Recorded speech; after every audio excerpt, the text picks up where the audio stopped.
ছবিতে যে লোকটিকে দেখতে পাচ্ছেন মাথায় পাথর নিয়ে হাঁটছেন তার নাম কং ইয়ান। তিনি একজন চীনা নাগরিক। বর্তমানে তার বয়স 54 বছর। ভাবছেন এই পাথরটি মাথায় নিয়ে তিনি এভাবে হাঁটছেন কেন? এই প্রশ্ন আসাটা স্বাভাবিক।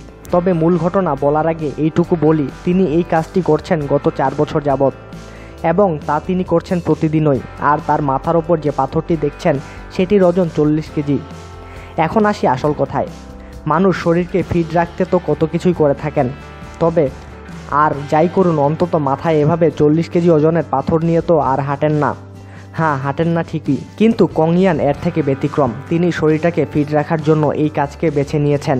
আর না নিয়ে উপায় ছিল না, কারণ তার শরীরের ওজন এতটাই বৃদ্ধি পাচ্ছিল যে এটা করাই তার কাছে শ্রেয় মনে হয়েছে। কং ইয়ান যখন এই কাজটি শুরু করলেন তখন তার শরীরের ওজন ছিল 115 কেজি। বুঝতেই পারছেন এত ওজনের একটা মানুষের কতটা সমস্যা হতে পারে। তাই বলে এই পদ্ধতি গ্রহণ করবেন, কি আর করার। ওজন কমানোর প্রচলিত যে পদ্ধতি রয়েছে তা কং ইয়ানের মোটেও পছন্দ হয়নি। আর তাই তো মাথায় 40 কেজি ওজনের পাথর নিয়ে তিনি হাঁটা শুরু করলেন। তার এই কীর্তি দেখে রাস্তার মানুষ তো অবাক। তাতে কি, তিনি দমে যাবার পাত্র নন। ব্যাস, এরপর থেকেই কং ইয়ান প্রতিদিন মাথার ওপর এই 40 কেজি ওজনের পাথর নিয়ে রোজই রাস্তা দিয়ে হাঁটা শুরু করেন। তবে হাঁটার শুরুটা কিন্তু 40 কেজি পাথর দিয়ে নয়। তখন তিনি শুরু করেছিলেন 15 কেজি ওজনের একটি পাথর নিয়ে, যা গত 4 বছরে বেড়েছে 40 কেজি হয়ে। কং ইয়ান জানিয়েছেন এই পদ্ধতিতে তিনি বছরে 12 কেজি করে ওজন কমাতে সক্ষম হয়েছেন।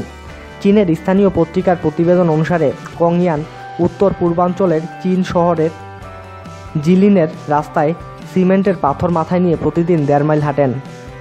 এ সম্পর্কে আরও বিস্তারিত জানার জন্য আমাদের সঙ্গেই থাকুন আর সাবস্ক্রাইব করুন।